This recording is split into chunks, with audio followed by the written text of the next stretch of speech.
ଜମି ଇଏ ହେଉଛି ମାର୍କେଟ ଦ୍ୱାରା ଯାହା ସହିତ ଆପଣମାନେ ପରିଚିତ।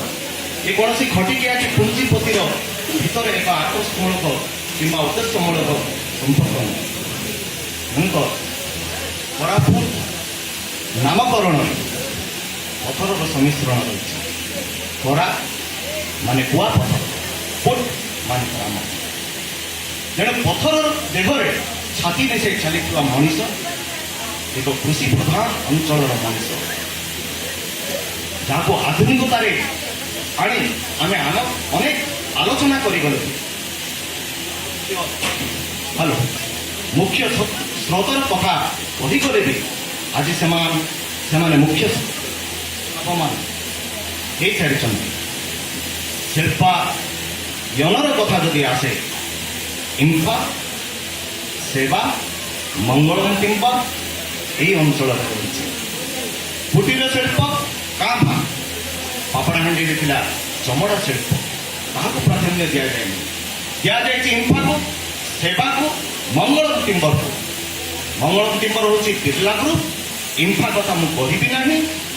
ଏମାନେ କ'ଣ କରନ୍ତି ଅଞ୍ଚଳ, ଯାହାକୁ ବିଶ୍ୱର ଭାତ ହାଣ୍ଡି ଭାବରେ ଆଜି ସାରା ବିଶ୍ୱରେ ଯିଏ ଚାଉଳ ଦେଇପାରିଛି, ଯେଉଁ ଜିଲ୍ଲା, ଯେଉଁ ମାଟି, ତାହା ପକ୍ଷରେ କିଏ ଚିନ୍ତା କଲା এই ଶିଳ୍ପମାନଙ୍କୁ ଆଣିବା ପାଇଁ? ସେବାକୁ କ'ଣ ଆସୁଛି? ଯେଉଁ ଗଛ, ଆପଣମାନେ ଏଗ୍ରିକଲଚର ଡିପାର୍ଟମେଣ୍ଟର ଯେଉଁମାନେ ଥିବେ, ବୃକ୍ଷ ସହିତ ଯାହାର ସମ୍ପର୍କ ଥିବ ସେମାନେ ଜାଣନ୍ତି। ନୀଳଗିରି ଗଛ, ଯିଏକି ଗଛମାନଙ୍କ ମଧ୍ୟରେ ଟେରରିଷ୍ଟ ବୋଲି ଯାହାକୁ କୁହାଯାଏ। ଗୋଟିଏ ଗଛ ଯଦି ଲଗେଇଛନ୍ତି ଆପଣ ନୀଳଗିରି ଗଛ, 30 ଫୁଟ ପର୍ଯ୍ୟନ୍ତ ଗୋଲରୀ ଭାବରେ ପାଣି ଝିକି ଦେଇଥାଏ। ସେବା ନେଉଛି ସେଇ ଗଛ, ମଙ୍ଗଳମ ଟିମ୍ବର ନେଉଛି ସେଇ ଗଛ, ଜିକେପୁରର ପେପର ମିଲ୍ ବି ସେଇ ଗଛ ନେଉଛି। ଆପଣମାନେ ଶିଳ୍ପାୟତନର କୋଉ କଥା କହିବେ? କରିଛନ୍ତି କୁଟୀର ଶିଳ୍ପ ଅଞ୍ଚଳରେ, ଯେଉଁ କୃଷି ପ୍ରଧାନ ଅଞ୍ଚଳ, ଯେଉଁଠି ଧାନ ଏବଂ ତା ପରବର୍ତ୍ତୀ କ୍ଷେତ୍ରରେ ମକାର ଚାଷ ଭାବରେ ଆଜି ବିଖ୍ୟାତ ଚାଲିଛି, ମକା ପାଇଁ କରିଛନ୍ତି କ'ଣ? ଧାନର ଯେଉଁଠି ଜନ୍ମ ସାରା ବିଶ୍ୱରେ, ତା ପାଇଁ ଶିଳ୍ପାୟତନର କରିଛନ୍ତି କ'ଣ? ଏଇ ପ୍ରଶ୍ନ ଯଦି ପଚରାଯାଏ, ସେଇ ସରକାର, ଜିଲ୍ଲା ସରକାର ହଉ କି ରାଜ୍ୟ ସରକାର ହଉ, ଏଇ ଦିନ ମଜୁରିଆ ମାନଙ୍କର କଥାକୁ କେତେ ଦୂର ଗ୍ରହଣ କରିଛନ୍ତି? କୋଉ ମୁଖ୍ୟ ସ୍ରୋତରେ ଗ୍ରହଣ ନେଇପାରିଛନ୍ତି ସେମାନଙ୍କୁ? ଯେଉଁ ଜନଜାତିର କଥା ଆଲୋଚନା ଚାଲିଛି, ଯାହାର ମାଟିରେ ଆଧୁନିକତା ପ୍ରବେଶ କରିଛି, ଆଜି ବି ଆଦିବାସୀ କହୁଛି, ଆଜିର ଦିନରେ ଆଧୁନିକ ଦିନକୁ ମତେ ଖିଣ୍ଡି ମିସକାଲ କରନି, ତୋର ସାଙ୍ଗେ ମୁଁ କଥା ହେଇପାରିବି। ମିସକାଲ ଶିଖି ଜାଣି ସାରିଲାଣି।